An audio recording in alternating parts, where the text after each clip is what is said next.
Bonne fête de la Toussaint. Bonne fête des morts.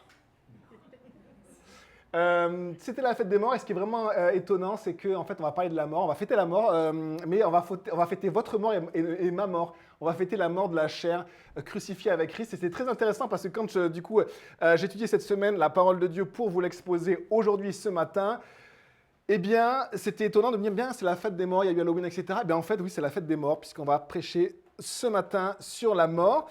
Mourir au péché. Venez à l'église, on parle de mourir, c'est super. Et on va voir à quel point c'est important, c'est quelque chose vraiment d'essentiel dans la vie chrétienne. Je lis 1 Pierre 4, verset 1. Ainsi donc, puisque Christ a souffert pour nous dans son corps, vous aussi, armez-vous de la même pensée.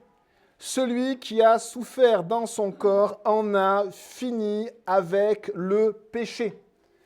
Et donc ce matin, on va voir un thème qui est très important pour la vie chrétienne et j'espère qu'il va nous faire grandir à chacun. C'est le thème de mourir à soi-même, de mourir au péché, de réaliser que nous sommes crucifiés avec Jésus. Qu'est-ce que ça veut dire? Jésus est mort, moi aussi. Eh bien, on va essayer de le voir ce matin. La souffrance de Jésus, la souffrance du Seigneur, elle traverse toute l'épître de 1 Pierre. On l'a vu, c'est le fil conducteur. On l'a vu dimanche dernier. Si vous n'étiez pas là, allez écouter l'enseignement de votre pasteur, c'est-à-dire de votre église. C'est pour vous en premier. C'est la parole de Dieu pour l'église locale. Et on avait vu cela. Et notamment, on avait fini avec ce passage de 1 Pierre 3, verset 18. Christ aussi a souffert, et c'est une fois pour toutes, pour les péchés. Lui, le juste, il a souffert pour des injustes afin de vous conduire à Dieu. Il a souffert une mort humaine, mais il a été rendu à la vie par l'Esprit. Et donc, on avait vu effectivement que la souffrance du Christ était le fil conducteur de l'enseignement de Pierre. Et on avait vu que c'était à la fois un exemple pour nous, c'était également un support pour nous quand nous sommes amenés à souffrir. On n'aime pas souffrir quand nous sommes amenés à vivre des épreuves. Le Seigneur aussi a vécu des épreuves. Il a été soumis à la méchanceté des pécheurs et il n'a pas rendu la méchanceté. Donc on avait vu ceci. On avait vu aussi que quand nous servons, il y avait des esclaves et des serviteurs auparavant. Et bien aussi, on est soumis à une forme de souffrance puisque, en fait, on se met de côté quand on sert. On met de côté notre volonté. On est soumis à l'Église les uns aux autres. Il y a une part de souffrance. On avait vu que la souffrance de Christ aussi, eh bien, c'était le moyen de salut. C'est parce que Jésus est mort qu'il nous sauve, qu'on peut être sauvé, on a la vie éternelle. S'il n'avait pas souffert, on n'aurait pas nos péchés lavés et on ne serait pas nous-mêmes amenés dans la présence même de Dieu. Et ce matin, on voit ici encore le thème de la souffrance. Ainsi donc, puisque Christ a souffert pour nous dans son corps, vous aussi armez-vous de la même pensée. Armez-vous, qu'est-ce que ça veut dire s'armer? C'est vraiment le terme militaire, prendre une arme. Et dans la parole de Dieu, si vous connaissez un petit peu votre Bible, vous avez dans Éphésiens 6 la liste des armes du croyant. Il faut remonter un petit peu avant. Et vous avez ici, dans Éphésiens 6, vous avez toutes les armes du croyant, 6 verset 10. Enfin, donc mes frères et sœurs, fortifiez-vous dans le Seigneur et dans sa force toute puissante. Revêtez-vous de toutes les armes de Dieu. Pourquoi? Afin de pouvoir tenir ferme contre les manœuvres du diable. Et donc, on a une liste d'armes dans Éphésiens 6, et vous le lirez chez vous. C'est un passage vraiment à connaître, à méditer. On a donc la ceinture, de la vérité, on a la cuirasse de la justice, on a le casque du salut, aidez-moi si j'en oublie, qu'est-ce qu'il y a d'autre dans Éphésiens 6? L'épée de l'esprit, j'en ai oublié un, les chaussures du zèle de l'évangile, le bouclier de la foi. Et on a toutes ces armes-là, mais ces armes-là, c'est assez intéressant, c'est des armes que l'on reçoit ou dans lesquelles on demeure. D'accord? Et par lequel on marche, je marche par la foi. Et donc, c'est une arme pour moi, parce que je marche par la foi. Je suis en Jésus, je suis dans la parole de Dieu, et donc c'est une arme pour moi pour combattre les mensonges et pour combattre ce qui n'est pas de l'esprit de Dieu, mais de l'esprit du monde. Et donc, je suis à la fois, c'est ce que je reçois, c'est ce dans lequel je vis, et c'est ce aussi par lequel je vis. Et ici, il y a une arme supplémentaire qui nous est donnée, mais c'est le même mot, c'est prendre une arme. Il y a marqué « armez-vous de cette pensée ». Et cette pensée, le mot grec, c'est vraiment en fait une notion, un concept, une pensée, une compréhension. Et donc là, cette arme-là, c'est quelque chose que le Seigneur veut nous amener à comprendre. Et ça va changer quelque chose dans nos vies chrétiennes. Et c'est important de le comprendre. Et c'est une arme de comprendre quelque chose, de saisir quelque chose, de saisir une vérité, une réalité pour nous. En clair, Jésus a fait quelque chose et je peux vivre ma vie longtemps sans réaliser ce qu'il a fait pour moi. On parle parfois d'Hudson Taylor, qui est un grand évangéliste en Chine, et il dit qu'il a mis beaucoup de temps à réaliser cette vérité-là, alors qu'il évangélisait cette réalité, c'est-à-dire « je suis mort en Christ ».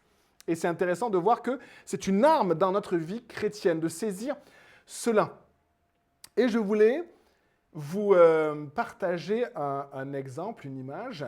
Hein, quand on parle de réaliser quelque chose qui devrait normalement changer nos vies, eh bien, on a un exemple assez simple dans notre gouvernement, c'est quand on veut changer les mentalités et les modes de vie. On a eu ça, alors il y a aussi le changement pour les mauvaises raisons et dans l'esprit du mal, mais il y a aussi il y a eu ça notamment, vous savez, quand l'État s'est levé contre la cigarette, contre le tabac, parce que le tabac tuait à l'époque 60 000 personnes par année.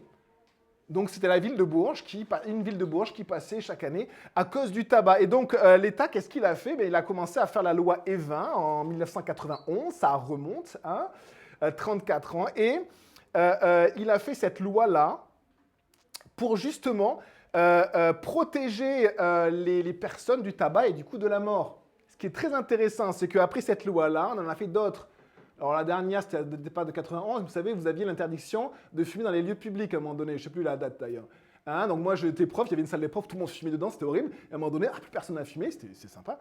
Et du coup, même dans les bars ou autres, on n'a plus le droit de fumer. Ça c'est une loi supplémentaire. On a aussi, vous savez, les prix des paquets de cigarettes qui ont explosé.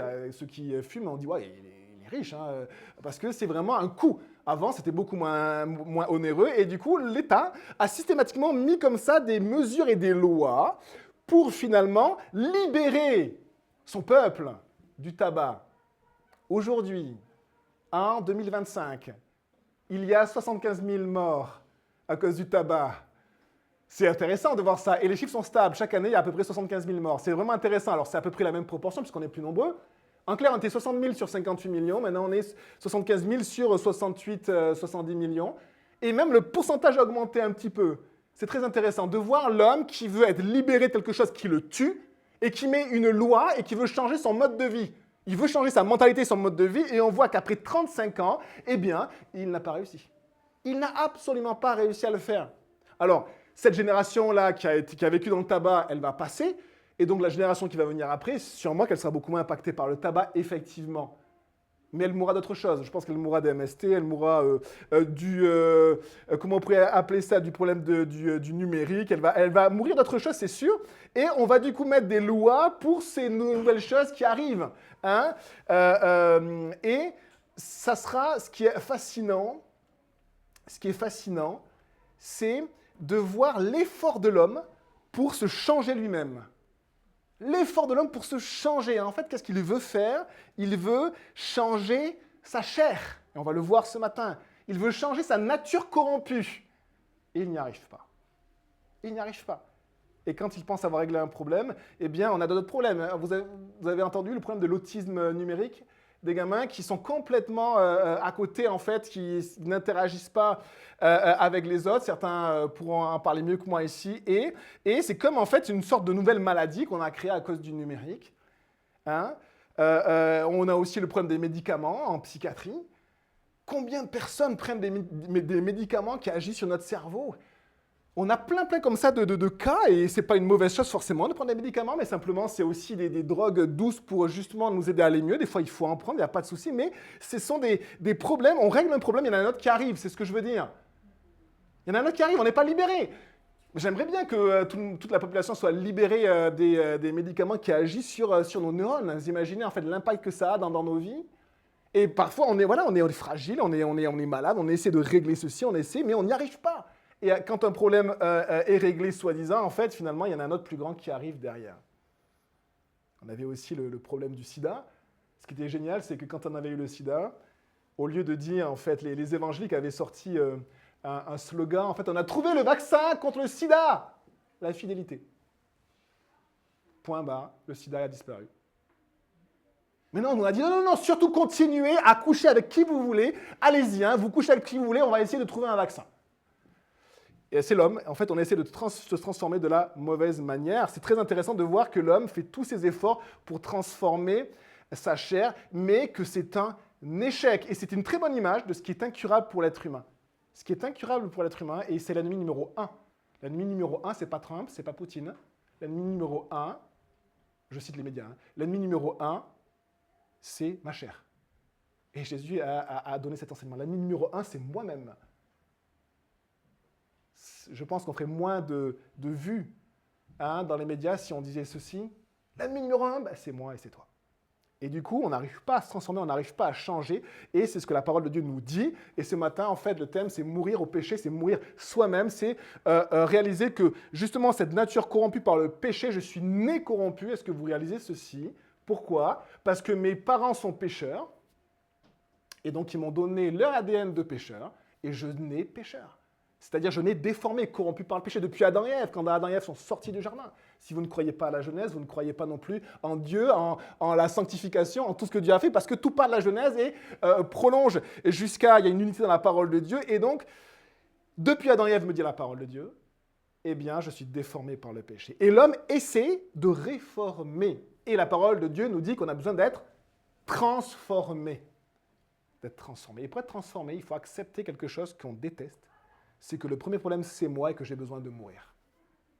Armez-vous de la même pensée, celui qui a souffert dans son corps en a fini avec le péché, afin de ne plus vivre en suivant les désirs des hommes, mais selon la volonté de Dieu, pendant le temps qu'il lui reste à vivre ici-bas. Donc notre chair, c'est-à-dire notre nature humaine sans Dieu, est corrompue et déformée par le péché. Et elle nous pousse à vivre selon ces désirs. On a des désirs qui sont profonds, qui sont presque collés à la peau, on pourrait dire. Et ces désirs sont contraires à la volonté de Dieu. Je vous lis des versets que vous n'êtes pas obligé de prendre, comme vous voulez. Galates 6, verset 8. « Celui qui sème pour sa chair moissonnera de la chair la corruption. Mais celui qui sème pour l'esprit moissonnera de l'esprit la vie éternelle. » La parole de Dieu me dit que par moi-même, je ne peux pas accomplir la volonté de Dieu. L'homme est profondément déformé par le péché et il n'arrive pas à faire la volonté de Dieu. Ma chair, j'aurais pu dire que c'est ce qui reste de mon ancienne nature, ma nature corrompue. Et elle est toujours présente, même dans le chrétien régénéré, même dans le chrétien né de nouveau. Et le chrétien voit sa chair s'exprimer, parfois même malgré lui. Malgré moi, il y a des désirs contraires à la volonté de Dieu.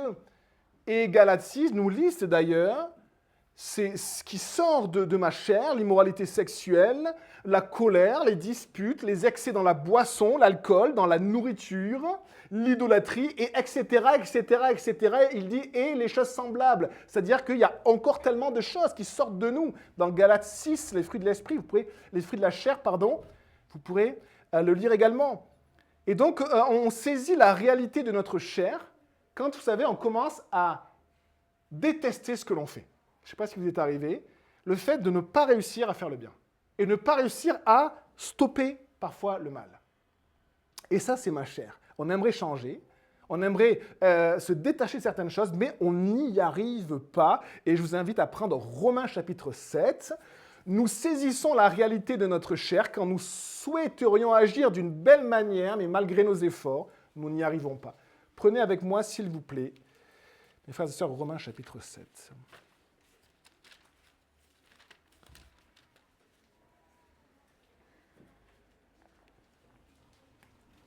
Et c'est le bon moment, ce matin, les amis, de ne pas pointer le doigt sur quelqu'un d'autre, mais pointer le doigt sur soi-même. C'est le moment de dire, oh là là, oui, lui, j'ai vu ses défauts. Non, non, moi, je suis marqué par le péché. On va le voir dans Romains 7, verset 14. Romains 7, verset 14. Nous savons, c'est Romains 6, je pense. Je vérifie, j'ai dû me tromper. Alors, mais moi, je suis marqué par ma nature vendue au péché. C'est Romains 7, 14 ? 7, 14. Ok, donc c'est bien ça. C'était du coup après. Très bien, merci. Mais moi, je suis marqué par ma nature vendue au péché. Je ne comprends pas ce que je fais, je ne fais pas ce que je veux, et je fais ce que je ne veux et ce que je déteste. Or, si je fais ce que je ne veux pas, je reconnais par là que la loi est bonne. En réalité, ce n'est plus moi qui agis ainsi, mais le péché qui habite en moi. Vous imaginez cette parole incroyable? En réalité, ce n'est plus moi qui agis ainsi, mais le péché qui habite en moi. Ça ne veut pas dire que je ne suis pas responsable. Attention, je suis responsable. Ça veut dire qu'il y a une force en moi qui m'empêche et avec laquelle je n'arrive pas à combattre. Et à cause d'elle, je n'arrive pas à faire la volonté de Dieu et je retombe dans le péché constamment. Je voulais ne plus y retomber. Je savais que c'était sale et je retombe dedans. Je me vois mal réagir et je n'arrive pas à régler ceci. Alors, si certains pensent que leur chair est toute douce, parfois on a des caractères plus doux que les autres, mais on a la même chair. Et ce qui est intéressant, c'est qu'à un moment donné, quelles que soient les personnes, même les personnes les plus gentilles du monde, peuvent être méprisantes, horribles, moqueuses, et ainsi de suite. À un moment donné, ça sort, on se dit « Oula !» Et on voit notre chair à chacun s'exprimer. Alors, certains, ça va être plutôt quand on nous coupe la route. Oh, ce qui monte là. Parfois, ça va être grâce à nos enfants. Ça peut. Le déclencheur, ça peut être une frustration. On est frustré. Ou alors quand on nous dit la vérité. Quand on nous dit la vérité, des fois, on ne sait pas pourquoi, mais il y a une sorte d'opposition qui monte, mais qui est instinctive. Paf! Et ceci, en fait, ça vient de nous, et c'est notre chair. Et là, les amis, c'est un choix qu'on a tous à faire dans la vie chrétienne. Soit on veut avancer, soit on veut rester dans notre chair. Et pour avancer, il faut réaliser que le problème, c'est moi. Arrêtez de réaliser que le problème, c'est les églises, c'est les pasteurs, c'est Internet, c'est Poutine, c'est je ne sais pas, c'est je ne sais pas. Le premier problème, c'est moi. Et donc, j'ai écrit ça, hein, je suis désolé, j'ai écrit, excusez-moi, ne croyez pas être de bonnes personnes. Je fais partie dedans. Ne crois pas, Bruno, être une bonne personne. Et vous savez, quand on réalise ça, les amis, c'est un pas de maturité dans la vie chrétienne. Je ne suis pas une bonne personne. J'arrête de mettre la Christian face, là, le visage de la gentillesse. Je ne suis pas une bonne personne. Et on a tous ici des excès où notre chair s'exprime. Quand tout va bien, et ça c'est vraiment très intéressant, en fait, l'esprit du monde fait en sorte de réformer la chair et de la maquiller. Et de mettre les gens dans des situations toujours positives. Et après on dit, ah c'est une belle personne. Mais dans certaines situations, cette personne-là, à un moment donné, elle pète un câble, elle devient horrible. Étonnant, parce qu'on a tous cette chair corrompue, cette vieille nature corrompue par le péché. Un autre exemple, c'est quand on a nos désirs qui nous collent à la peau et qui nous amènent à pécher. Des désirs contraires à la volonté de Dieu, mais on n'arrive pas à s'en détacher. Et on retombe dedans, et on retombe dedans. L'immoralité sexuelle, c'est une des familles de péché, désolé de parler comme ça, qui est très importante et qui est rappelée constamment. Et c'est collé à notre peau. Et ça nous éloigne de Dieu, on peut perdre sa vie, on peut perdre sa famille à cause de ça, on peut perdre ses enfants à cause de ça, on peut perdre son service dans l'église à cause de ça, on peut perdre son ministère à cause de ça. On perd tellement. Et c'est cette chair qui est là. Et alors, que nous dit la parole de Dieu aujourd'hui? Elle nous dit ceci, « Celui qui a souffert dans son corps en a fini avec le péché. » Cette phrase est juste incroyable. On a parlé justement de la tyrannie de la chair qui nous amène à être dominés. En plus, la chair, plus on l'écoute, plus elle nous emprisonne, elle nous domine et elle n'apporte pas une réelle satisfaction, mais une frustration. Je me lance dans les beuveries, on s'éclate dans l'alcool, etc. Mais le matin, je ne suis pas bien. Je suis vide. Je suis toujours vide. Je m'éclate sexuellement selon l'esprit du monde, mais après, je suis détruit. Je suis détruit. Et donc la chair, en fait, nous domine et en fait même nous amène... En fait, c'est comme si vous voulez, c'est un mauvais moteur. C'est un moteur diesel, c'est ma Clio. C'est un mauvais moteur qui pollue énormément et qui me dit « T'inquiète pas, moi je suis un super moteur, je ne pollue pas. Suis-moi. » Et en fait, ce n'est pas vrai. Elle pollue, elle ne pourra faire que polluer, que polluer, que polluer. Je ne sais pas contre le diesel parce que j'ai un diesel. Mais en fait, soyons contre la chair, cette chair-là qui en nous, ma chair, de dire « Waouh, comment Seigneur je peux faire pour enlever, m'arracher cette chair-là » Certains, vous savez, dans l'histoire, se sont mutilés à cause de leur chair. Dans l'histoire de l'Église, et notamment l'Église catholique, puisqu'avant il n'y avait que l'Église catholique, les croyants se mutilaient. Comment je vais faire? Parce que j'ai des désirs. Eh bien, ils se frappaient, se flagellaient, ils se mettaient des espèces d'anneaux avec des pics horribles pour souffrir. Souffrir comme ça. Et ils ne comprenaient pas ce que Jésus avait dit, parce qu'il y a une libération en Christ. Mais ils souffraient pourquoi? Parce que cette chair, elle est puissante, elle nous amène loin de Dieu, toujours loin de Dieu. C'est un mauvais moteur. C'est un mauvais moteur, c'est un mauvais leader qui ne peut pas faire la volonté de Dieu. Eh bien, regardez, l'apôtre parle de comprendre ceci, d'être mort au péché. Jésus a vécu la mort. Il est mort pour le péché. Il a obéi à Dieu jusqu'à souffrir et souffrir jusqu'à la mort et à la mort de la croix. C'est Éphésiens 2, verset 8 que je viens de citer. Il s'est humilié lui-même, se rendant obéissant jusqu'à la mort, et même jusqu'à la mort de la croix. Et le mot-clé, les amis, que l'on déteste, que ma chair déteste, je ne vais pas vous jeter la pierre, on est tous pareils, mais c'est l'obéissance. On déteste obéir. On déteste quand quelqu'un nous dit « il faudrait que tu fasses ça ». Non, je vais le faire par moi-même. Et pourtant, le jour où on obéit à Dieu, eh bien, il s'ouvre une porte. Il s'ouvre une porte et c'est là où en fait Dieu prend la place. C'est un peu comme si vous savez, prendre les rênes de sa vie, c'est une image. Maintenant, on n'a plus de calèche, mais avant, il y avait un cocher et c'est lui qui dirigeait avec les rênes et d'accord, il frappait comme ça ses rênes pour avancer. Et à un moment donné, on garde ses rênes, on veut conduire nous-mêmes le chariot, notre vie. À un moment donné, on capitule, on dit « Ok, Jésus, tiens, allez, tiens, prends les rênes. Vas-y, dirige-moi où tu veux. Non, pas là, où tu veux. » Et c'est là, ce passage de l'obéissance, Jésus l'a vécu, il a obéi lui-même, il a souffert jusqu'à donner sa vie. Et il est mort sur la croix. Et la croix, les amis, c'est une mise à mort des plus lentes et des plus horribles. Est-ce que nous souhaitons obéir à Dieu selon l'image de Jésus? Nous ne sommes pas appelés à être crucifiés physiquement, mais nous sommes appelés à crucifier notre chair et à nous abandonner à nous-mêmes, à mourir à nous-mêmes. Un pasteur disait que le péché, c'est l'enseignement de la parole de Dieu, ne règne plus sur mon corps en Jésus. Dieu a ordonné que le péché ne règne plus sur mon corps. Comment? Par la mort de Jésus et sa résurrection. Et l'apôtre Paul va nous enseigner longuement ceci, cette réalité dans Romains encore, chapitre 6. On reprend Romains, s'il vous plaît, prenez le chapitre 6 avec moi.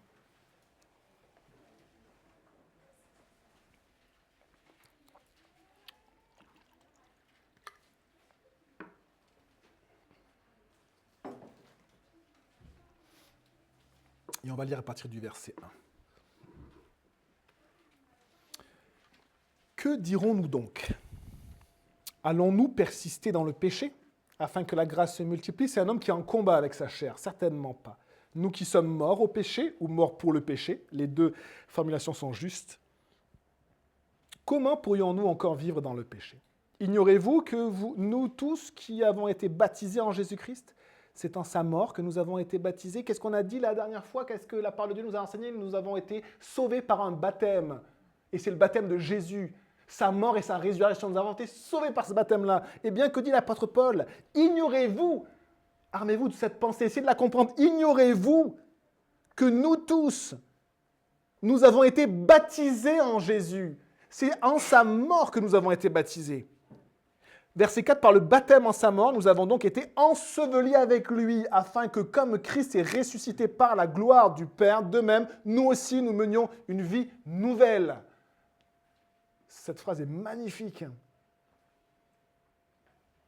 Verset 5, en effet, si nous avons été unis à lui par une mort semblable à la sienne, nous le serons aussi par une résurrection semblable à la sienne. Si vous vous demandez comment vivre la nouvelle vie, eh bien, il faut apprendre à mourir. Il faut apprendre à mourir, il faut réaliser que Jésus est mort et que moi aussi je suis mort. Ma volonté, ce que je veux, mes désirs, tout ça a été cloué à la croix. Verset 6, nous savons que notre vieil homme, et oui, il parle du vieil homme, de cette chair-là qui est là, cette nature corrompue, notre vieil homme a été crucifié avec lui, afin que le corps du péché soit réduit à l'impuissance, et qu'ainsi nous ne soyons plus esclaves du péché. En effet, celui qui est mort est libéré du péché. Ce que l'homme essaie de faire, qu'il ne réussit pas, de réformer sa chair, il ne réussit pas, il y a autant de morts chaque année pour le tabac, Et pareil pour tous les autres fléaux de l'humanité, eh bien Jésus l'a accompli sur la croix. Il a accompli sur la croix. Quelle puissance incroyable pour toute l'humanité. Tu vas être libéré du tabac, tu vas être libéré de toute drogue, tu vas être libéré de l'immoralité sexuelle, tu vas être libéré de tout ça. C'est possible en Jésus. Il y a la puissance dans la croix de Jésus. C'est très étonnant. Hein, ce que dit la parole de Dieu, ce que je veux dire, il y a la puissance dans la mort. Il y a la puissance dans la mort de Jésus. Parce qu'il a pris tous les péchés sur lui et que lui-même est mort dans sa chair, dans son corps qui n'était pas corrompu, lui, mais c'est son corps qui est mort. Et en mourant, eh bien, il a enlevé la puissance de la chair. C'est-à-dire que notre chair à nous, elle peut aussi mourir. Et quand on vient à Christ, elle est morte à la croix. Il faut nous en souvenir, il faut nous en souvenir et il faut juste réaliser quelque chose et apprendre à le vivre. Apprendre à vivre la vérité de Christ. Mort avec Jésus, ressuscité en lui. Regardez le verset 8 de Romains 6. « Or, si nous sommes morts avec Christ, nous croyons que nous vivrons aussi avec lui. Car nous savons que Christ, ressuscité, ne meurt plus. La mort n'a plus de pouvoir sur lui. Christ est mort et c'est pour le péché qu'il est mort une fois pour toutes. Maintenant qu'il est vivant, c'est pour Dieu qu'il vit. Est-ce que vous voulez vivre pour Dieu? C'est une question, c'est votre réponse, c'est pas moi, c'est votre cœur, votre vie devant lui. Eh bien, vous avez besoin de mourir avec Jésus. D'être mort en Jésus, mort au péché et vivant pour lui. Verset 11, de la même manière, vous aussi considérez-vous comme mort pour le péché. Vous avez vu cette phrase, considérez-vous comme mort. Votre ancienne nature a été crucifiée. C'est comme si elle est morte, elle est sur la croix. Elle a agonisé sur la croix et elle est morte. Mais c'est comme si c'est un processus qui a commencé et qui n'est pas entièrement accompli. Même si tout est accompli à la croix, un pasteur disait, vous savez que l'image de la mort que nous avons devant les yeux, c'est la crucifixion. Et la crucifixion, c'est une mort qui est lente. Et c'est comme si c'est le temps sur la terre. C'est un temps de crucifixion. C'est-à-dire, c'est le temps où je dois à chaque fois me rappeler, non, ma chair, elle est à la croix. Elle est à la croix. Elle est juste en train de mourir. Et elle est là-bas. Moi, je ne suis plus. Je suis passé à autre chose. Et ce temps comme de crucifixion, on a besoin de réaliser, d'apprendre à mettre notre chair, à réaliser qu'elle est sur la croix. Crucifié avec Christ. Hein? Je suis crucifié avec Christ. Et en faisant cela, qu'est-ce qui se passe? Eh bien, on peut vivre pour Dieu. Regardez, verset 12. Que le péché ne règne donc plus dans votre corps mortel pour vous soumettre à lui par ses désirs. Il y a un effet de volonté aussi de notre part. Ne mettez plus vos membres au service du péché comme des instruments de l'injustice, mais au contraire, livrez-vous vous-même à Dieu comme des morts revenus à la vie, et mettez vos membres à son service comme des instruments de la justice. En effet, le péché n'aura pas de pouvoir sur vous, puisque vous n'êtes plus sous la loi. On a parlé de la loi, où on essaie de mettre des lois pour enlever justement la nocivité du tabac. On n'y arrive pas par la loi, mais sous la grâce. Et c'est la grâce qui nous permet de vivre cela. La grâce, c'est quoi? C'est que je ne peux pas y arriver par moi-même. Arrête d'essayer d'y arriver par toi-même. C'est un mensonge que toi-même tu te donnes, que ta chair te donne, tu ne peux pas. Et le jour où tu te diras à toi-même, je suis une mauvaise personne, essayez pensée positive ce soir. Je suis une mauvaise personne, je suis une mauvaise personne. Et c'est ça, de réaliser que vous êtes une mauvaise personne. Et vous avez besoin de Christ pour vivre par le Saint-Esprit. Dieu a accompli en Jésus une œuvre incroyable. Il a accompli ce qu'aucune loi n'a pu accomplir. Et il a accompli comment? Par la grâce. Il nous a donné quelque chose d'immérité, pas par la loi. Je dois faire. Non, par la grâce, je reçois et c'est immérité, je n'y arrive pas par moi-même. Jésus est mort pour le péché une fois pour toutes. Et en mourant pour le péché, il a mis tous les péchés dans la mort. Il a aussi anéanti le pouvoir de la chair, le pouvoir de ma chair. Parce que sa propre chair est morte. Parce qu'il est mort, ma chair aussi est morte. Et quand nous donnons notre vie à Christ, quand nous acceptons Jésus dans notre cœur, nous bénéficions de la mort de Christ, qui lui-même a eu sa chair morte sur la croix. Et donc, il nous donne la puissance de vivre sans libérer de la domination de la chair. Alors, un autre pasteur disait, on n'est pas fou. On peut dire, je suis mort en Christ, je suis vivant maintenant en lui. Un chrétien qui vous dit, ça y est, je suis converti, là, tous les péchés, c'est dans la mort, maintenant je suis devenu parfait. Je vis dans la perfection. Et là, l'Église rigolait, parce qu'on sait très bien que non, c'est un processus, les amis, qui sera complet quand Jésus reviendra nous chercher. Parce qu'il y a une chose dont nous avons besoin, les amis, c'est la résurrection des corps. C'est ce que nous avons besoin pour que notre salut soit complet. Le salut, il est entier en Jésus, mais il sera complet lors de la résurrection des corps. Pourquoi? Parce que notre chair porte en elle le péché. Et qu'il ait besoin que ce corps mortel disparaisse et qu'un corps incorruptible, qui ne peut pas se corrompre, qui n'est pas corrompu, soit créé par Dieu. Et on attend la résurrection, les amis. Nos bien-aimés qui nous ont précédés attendent la résurrection des corps non corrompus par le péché, qui ne viennent pas d'Adam et Ève, mais qui viennent par Dieu, de Dieu. Et donc, par la mort de Jésus, j'ai la victoire sur ma chair, mais dans le verset 11 et le verset 14, merci de fermer la porte, de la même manière, vous aussi considérez-vous comme morts pour le péché et comme vivants pour Dieu en Jésus-Christ notre Seigneur. Verset 14, en effet, le péché n'aura pas de pouvoir sur vous puisque vous n'êtes plus sous la loi, mais sous la grâce. Le péché n'aura plus de pouvoir sur vous puisque vous n'êtes plus sous la loi, mais sous la grâce. Il y a une clé à vivre ce que le Seigneur nous veut pour nous, à vivre ce que le Seigneur a accompli sur la croix, c'est Romains 8, verset 1. Et regardez avec moi, c'est assez étonnant. Il y a la notion d'obéissance, il y a la notion de se livrer entièrement aussi à Jésus. Si vous gardez quelque chose en vous-même, vous n'allez pas pouvoir vraiment plaire à Dieu. Pourquoi? Parce que Dieu veut toute votre vie. Parce que lui, il a donné toute sa vie pour vous. Et donc, il veut tout. Et on a ceci dans Romains 8, verset 1. Il n'y a donc maintenant aucune condamnation pour ceux qui sont en Jésus-Christ, qui ne vivent pas conformément à leur chair, à la nature propre, mais conformément à l'esprit. Ce verset-là, vous avez le droit de l'apprendre par cœur.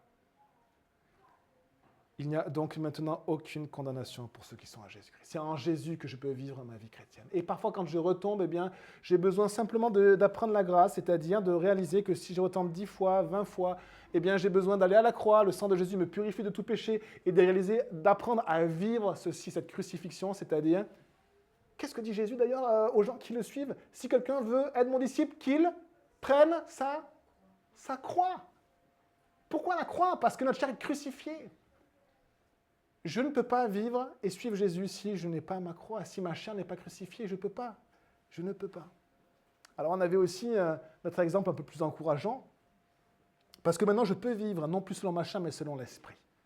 Ceux qui ne vivent plus selon leur nature propre, mais selon l'esprit. Et c'est l'esprit qui prend la place quand je mets ma chair de côté. L'esprit prend la place, il me remplit. Il me baptise de lui, il me donne sa capacité et ses dons. Mais ça ne vient pas de moi, ça vient toujours de Dieu. Et c'est quand lui le décide, ce n'est pas moi. Il n'y a pas de super-héros dans l'Église. Il y a juste des pécheurs sauvés par grâce, remplis par le Saint-Esprit. C'est tout. Mais c'est déjà une grâce incroyable. Quelle réponse à cela? Venir remercier le Seigneur. Merci Seigneur, ton peuple racheté te loue et t'appelle. Viens Seigneur, viens. Viens compléter ton salut et ton œuvre en régénérant, en transformant nos corps mortels en corps incorruptibles. S'il te plaît Seigneur, viens. Et il est à la porte. Il attend, mais il use de patience, afin que personne ne périsse, mais que chacun vienne à la repentance. Il attend, et c'est pour ça d'ailleurs que nous avons pu naître dans cette vie. C'est parce que Dieu attendait que nous soyons aussi à lui. C'est son amour. Un exemple d'un pasteur qui s'appelle Chuck Smith. Et ça l'a réjoui parce qu'il dit ceci. Donc je marchais juste sur un chemin. Il y a une voiture à un moment donné qui arrive très proche et qui me frôle. J'ai l'impression qu'elle allait vraiment me percuter. Et je me suis dit, bon, c'est bon, Seigneur, j'arrive. Et elle arrive et elle le frôle. Et normalement, il dit, l'ancien Chuck, ancienne nature, avant, la colère prenait le pas. La colère, le plein d'animosité, là, le sentiment de justice, de dire, mais... Et là, simplement, il a juste remercié le Seigneur. Il y a autre chose qui est sortie de lui. Et ça ne vient pas de lui, ça ne vient pas de sa chair, ça vient de l'Esprit de Dieu. Et en fait, il s'est réjoui. Et il a vu les choses de manière différente. Il s'est réjoui, il a dit, mais c'est merveilleux de voir l'œuvre que Dieu fait dans nos vies. Parce que des fois, on réagit toujours de la même manière. Et un jour, on ne sait pas pourquoi, autre chose sort. Ça vient du Saint-Esprit. On dit, ah Seigneur, merci. Il y a encore des combats jusqu'à la fin, les amis, mais c'est une chose merveilleuse que de voir l'œuvre de Dieu dans nos vies. Tant que nous essayons nous-mêmes de faire cette œuvre-là, nous n'en sommes pas capables.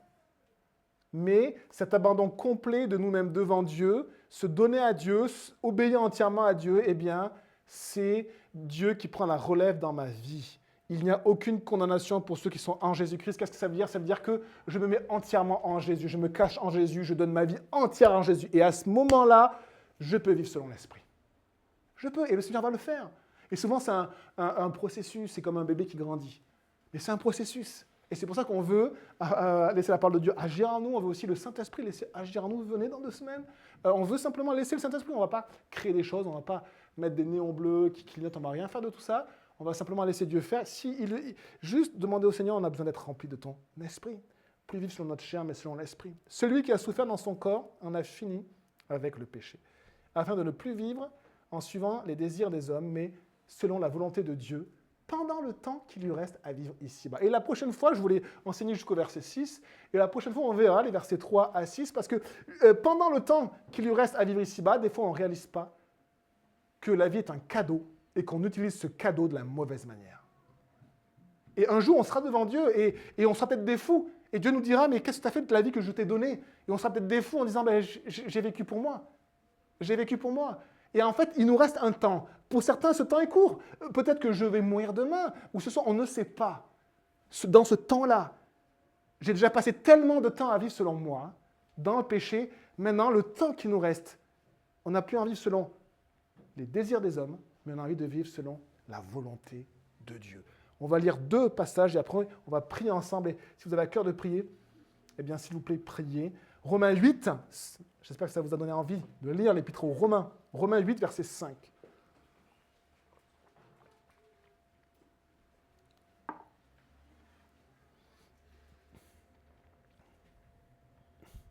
En effet, ceux qui se conforment à leur chair, à leur nature propre, se préoccupent des réalités de la chair, tandis que ceux qui se conforment à l'esprit sont préoccupés par ce qui est de l'esprit. De fait, la chair tend à la révolte, ou l'inimitié, ou la rébellion contre Dieu. Parce qu'elle ne se soumet pas à la loi de Dieu. Elle ne veut pas se soumettre. C'est cette espèce de résistance qu'on a et qui est vraiment là. Et qu'elle n'en est même pas capable. Elle n'est même pas capable par elle-même de se soumettre à Dieu. Elle a besoin de mourir. Or, ceux qui sont animés par leur chair ne peuvent pas plaire à Dieu. Ceux qui sont animés par leur chair ne peuvent pas plaire à Dieu. Si moi, Bruno, je suis animé par ma chair, je ne peux pas plaire à Dieu. Et regardez maintenant les versets 1 à 4. Il n'y a donc maintenant aucune condamnation pour ceux qui sont en Jésus-Christ, qui ne vivent pas selon leur chair, mais selon l'Esprit. En effet, la loi de l'Esprit qui donne la vie en Jésus-Christ m'a libéré de la loi du péché et de la mort. Si vous êtes aux prises avec des choses, sachez que lire la parole de Dieu, des fois, vous libère aussi. Parce que la parole de Dieu est vivante. Donc, allez à la parole de Dieu, et si vous êtes aux prises, si vous pensez que vous allez tomber à nouveau, prenez, et certains lisent des psaumes, lisez ces passages-là, la parole de Dieu est vivante. Car ce qui était impossible à la loi, verset 3, parce que la chair la rendait impuissante, on essaie de réformer par la loi, mais on n'y arrive pas. Dieu l'a fait. Il a condamné le péché dans la chair, en envoyant à cause du péché son propre Fils, dans une nature semblable à celle de l'homme pécheur. Et il a fait mourir, ça veut dire la chair avec le péché. Ainsi, la justice réclamée par la loi est accomplie en nous, qui vivons non selon la chair, mais selon l'Esprit.